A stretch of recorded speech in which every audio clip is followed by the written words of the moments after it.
Good morning everyone, welcome back to my channel. कैसे हैं आप सब लोग? सो होपफुली आप लोग बहुत ही अच्छे होंगे, अपनी प्रिपरेशंस बहुत अच्छी कर रहे होंगे for the all teaching exams, चाहे आप DSSB के लिए प्रिपेयर कर रहे हैं और KVS और NVS और EMRS।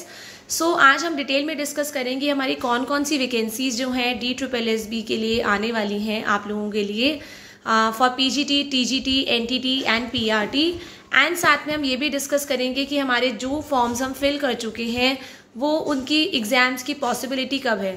तो हमारी ये जो एग्ज़ाम्स बचे हैं आप लोगों के for the teaching and non teaching post, जो बेसिकली जिन एग्ज़ाम्स का वेट किया जा रहा है वो एग्ज़ाम्स हैं आपके MTS के, जूनियर असिस्टेंट के, पियून के, LDC के, TGT, PGT और NTT के। तो ये एग्ज़ाम सारे के सारे पेंडिंग हैं आपके। और मैं आपको ये बोल रही थी कि आपका एग्ज़ाम कैलेंडर जल्दी आ जाएगा। तो आज हमारी 8 सितंबर हो गई है। आपको इस वीक में डेफिनेटली बाय 15 सितंबर से पहले न्यू एग्ज़ाम कैलेंडर देखने को मिलेगा, जिसमें आप लोगों का MTS, junior assistant, TGT Urdu, TGT Punjabi, nursing officer, ये जो 3 एग्ज़ाम्स हमारे पोस्टपोन हुए थे वो एग्ज़ाम्स, और साथ में जो हमारे ये जूनियर असिस्टेंट और MTS का नॉन टीचिंग के एग्ज़ाम्स हैं उनकी पूरी पॉसिबिलिटी है कि आप लोगों को ये एग्ज़ाम कैलेंडर में देखने को मिलेगा। और ये आपके एग्ज़ाम्स पूरे अक्टूबर मंथ जो है अक्टूबर में होंगे। साथ में आप लोगों का PGTs, जितने भी PGTs के कैंडिडेट्स हैं उनकी भी पॉसिबिलिटी है आप लोगों की एग्ज़ाम डेट्स भी आ जाए। तो सारे के सारे एग्ज़ाम्स पॉसिबिलिटी, तो जो एग्ज़ाम्स DSSB इस साल ले पाएगा बाय नवंबर, वैसे ऐसा सुनने में आ रहा है कि दिसंबर में भी कुछ एग्ज़ाम्स की पॉसिबिलिटी है, बट येस कुछ एग्ज़ाम्स आपके 2025 में भी शिफ्ट होने वाले हैं और कुछ ही एग्ज़ाम्स आपके 2024 में हो पाएंगे। तो आपका MTS हो गया, जूनियर असिस्टेंट हो गया, आपका PGT और NTT, खासकर ये जो आपके हैं नर्सिंग ऑफिसर, ये एग्ज़ाम्स आपकी पूरी पॉसिबिलिटी है कि ये नवंबर तक सारे के सारे फिनिश हो जाएंगे। TGTs के एग्ज़ाम्स की पॉसिबिलिटी यही बन रही है कि या तो वो दिसंबर में होंगे, ऑल्दो दिसंबर के अंदर कभी भी एग्ज़ाम DSSB नहीं लेता है, बट क्योंकि आगे भी और वैकेंसीज आने वाली हैं, उनके एग्ज़ाम भी शेड्यूल करने हैं, तो कुछ एग्ज़ाम्स की पॉसिबिलिटी है कि कुछ सब्जेक्ट्स एग्ज़ाम दिसंबर में हो जाएं। अदरवाइज वो आपके नेक्स्ट ईयर डेफिनेटली TGTs वाले जो हैं एटलीस्ट सारे के सारे वो अगले साल ही, पूरी पॉसिबिलिटी है कि अब अगले साल ही लिए जाएंगे। देन बात कर लेते हैं हमारी जूनियर असिस्टेंट और स्टेनोग्राफर की वैकेंसीज़ की। आपको पता है कि पहले और नॉन टीचिंग की वैकेंसीज़ आने वाली थी, लाइक जूनियर असिस्टेंट की वैकेंसीज़ और आने वाली थी 600-700। देन आपकी स्टेनोग्राफर की भी आने वाली थी, बट हुआ क्या, जो प्रेजेंट वैकेंसीज़ थी उसी के अंदर वैकेंसीज़ को रिवाइज कर दिया गया और जूनियर असिस्टेंट की वैकेंसीज़ भी ज़्यादा हो गई और स्टेनोग्राफर की भी ज़्यादा हो गई। मतलब अब जो न्यू आने वाला था वैकेंसीज़ उसी में DSSB ने उन्हीं वैकेंसीज़ को रिवाइज कर दिया। मतलब जो ऑलरेडी बच्चे फॉर्म फिल कर चुके हैं जूनियर असिस्टेंट और स्टेनोग्राफर का, उन्हीं को ये एडवांटेज दी जाएगी क्योंकि वैकेंसी ज़्यादा हो गई तो उन लोगों को मौका मिलेगा। और जो नए बच्चे हैं जो अभी फॉर्म भरने वाले हैं DSSB का, आप लोगों को नई वैकेंसीज़ के अंदर ही अब चांस मिलेगा। रिवाइज वैकेंसीज़ ऑलरेडी हो चुकी हैं। देन हमारी ये वैकेंसीज़ डेफिनेटली आने वाली हैं 4,500 के लगभग, और 5,000 तक भी आप मान सकते हैं। अभी वैकेंसीज और इंक्रीज भी हो सकती हैं, बट राइट नाउ हम बोल सकते हैं 4,500, 4,500 वैकेंसीज आपकी TGT की आने वाली हैं। PRT की भी आपकी काफ़ी सारी वैकेंसीज है। एज PRT के अंदर काफ़ी सारे कैंडिडेट्स फॉर्म भरते हैं। 4,000 प्लस आपकी PRT की भी वैकेंसीज हैं। PGTs की आपकी भी 1,000 प्लस वैकेंसीज हैं। साथ में स्पेशल एजुकेटर की वैकेंसीज भी आएंगी, वो 1,000 प्लस हैं। और NTT की इस बार सबसे ज़्यादा वैकेंसीज निकाली जाएंगी क्योंकि पहले NTT नहीं होता था। तो आगे आने वाले टाइम में आप 2025 माने 2026, 27 आपको NTT की सबसे ज़्यादा वैकेंसीज देखने को मिलेंगी, एज ये न्यू पोस्ट जो है DSSB में इंक्लूड हुई हैं। इसीलिए अगर आप लोग NTT का कोर्स भी कर रहे हैं या करने वाले हैं तो बहुत अच्छा प्लान है, डेफिनेटली करिए। और मैं ये बता दूँ, ये वैकेंसीज आपको जनवरी-फरवरी मंथ तक ही देखने को मिलेंगी। साथ में PRT की वैकेंसीज भी आपको जो अभी तक नहीं देखने को मिलेगी, या तो आपको सितंबर में PRT देखने को मिलेगी, अदरवाइज बाकी सारी की सारी वैकेंसीज आपको जनवरी-फरवरी मंथ में ही देखने को मिलेगी। तो जो भी बच्चे सीटेट देने वाले हैं in the month of December, उनके लिए बहुत ज़्यादा ज़रूरी हो जाता है एग्ज़ाम को क्वालिफाई करना। तो इसीलिए all the best for your CTET December, उसको आपको क्वालिफाई करना पड़ेगा विथ 60% क्राइटेरिया। देन बात कर लेते हैं हमारी नेक्स्ट वैकेंसीज़ की, दैट इज़ जो, क्योंकि ये डिटेल्स आ चुकी है कि TGT में कौन कौन सी वैकेंसीज़ निकलने वाली हैं, और कितनी कितनी वैकेंसीज निकलेंगी। तो आपकी हमारी जो पहली वैकेंसीज है इंग्लिश की वैकेंसीज जो है, अच्छा काउंट है इसका। मेल के लिए आपको 808 वैकेंसीज आने वाली हैं और 808 में से जो अनरिजर्व कैटेगरी की वैकेंसीज है वो है 319। देन फीमेल की आपकी ओनली 53 वैकेंसीज हैं और जिसमें से अनरिजर्व वैकेंसीज जो हैं that is only 2। Then Hindi male की बात करें तो 364 वैकेंसीज मेल कैटेगरी की आएंगी टीजीटी के लिए और 250 होगी for unreserved category male. Female की वैकेंसीज आर 48 एंड अनरिजर्व के लिए 10।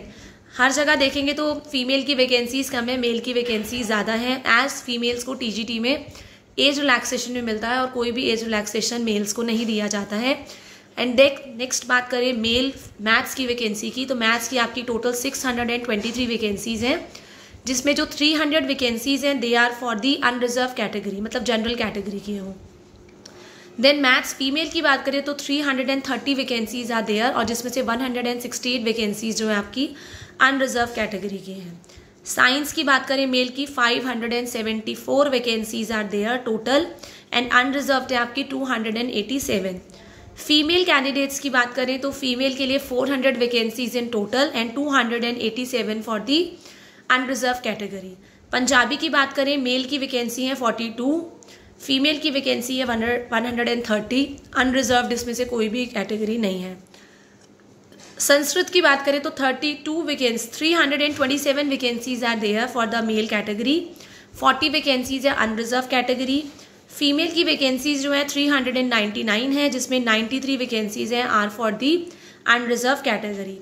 सोशल साइंस की बात करें तो सोशल साइंस की 288 वैकेंसीज है टोटल, जिसमें से 128 आपकी अनरिजर्व कैटेगरी की वैकेंसी है। फीमेल की आपकी है 4 वैकेंसीज। देन नेक्स्ट बात कर लेते हैं उर्दू की, तो 29 वैकेंसीज है मेल एंड फीमेल की है आपकी 94 वैकेंसीज। तो अगर आप DSSB के लिए प्रिपेयर कर रहे हैं, इस बार फॉर्म नहीं फिल कर पाए हैं या आपका अभी अभी टीचिंग कोर्स कंप्लीट हुआ है, तो परेशान होने की ज़रूरत नहीं है, घबराने की ज़रूरत नहीं है, डीमोटिवेट होने की ज़रूरत नहीं है। और भी वैकेंसीज अब आने वाली हैं, तो अगर आप लोगों की एज लिमिट है अभी, तो आप डेफिनेटली आगे आने वाली वैकेंसीज में अप्लाई कर सकते हैं। तो ऐसा बिल्कुल नहीं सोचना है कि अभी एग्ज़ाम की तैयारी नहीं हुई है तो मैं अब नहीं पढ़ती हूँ या नहीं पढ़ता हूँ। आप पढ़ाई करते रहिए। अगर आपने अभी भी फॉर्म फिल किया है, अपनी पूरी दिलो जान से कोशिश करिए कि इसी बार में एग्ज़ाम क्रैक हो जाए। अदरवाइज आपके पास आगे भी वैकेंसीज है जिसमें आपकी जो आप इस टाइम प्रिपरेशन कर रहे हैं ना, वो आगे आने वाली वैकेंसीज के लिए भी काम आ सकती है। तो ऐसा नहीं सोचना है कि ये मेरा लास्ट अटेम्प्ट है या इसके बाद मेरी, क्योंकि मैं आप लोगों के कमेंट्स पढ़ती हूँ कि मेरे लिए जॉब लेना बहुत ज़रूरी है, मेरी ज़िंदगी मौत का सवाल है, ऐसा बिल्कुल भी नहीं सोचना है। कोई भी चीज़ ज़िंदगी से ऊपर नहीं होती है। फर्स्ट ऑफ ऑल आपकी ज़िंदगी सबसे ऊपर होती है, अनमोल होती है। पर यस, हम अपने जो चीज़ हमारे हाथ में है, हमारे हाथ में है मेहनत करना, तो हम मेहनत अपनी दिलो जान से कर सकते हैं। इस बार नहीं तो अगली बार वो मेहनत काम आएगी, पर आएगी ज़रूर कहीं ना कहीं, ये डेफिनेटली होता है।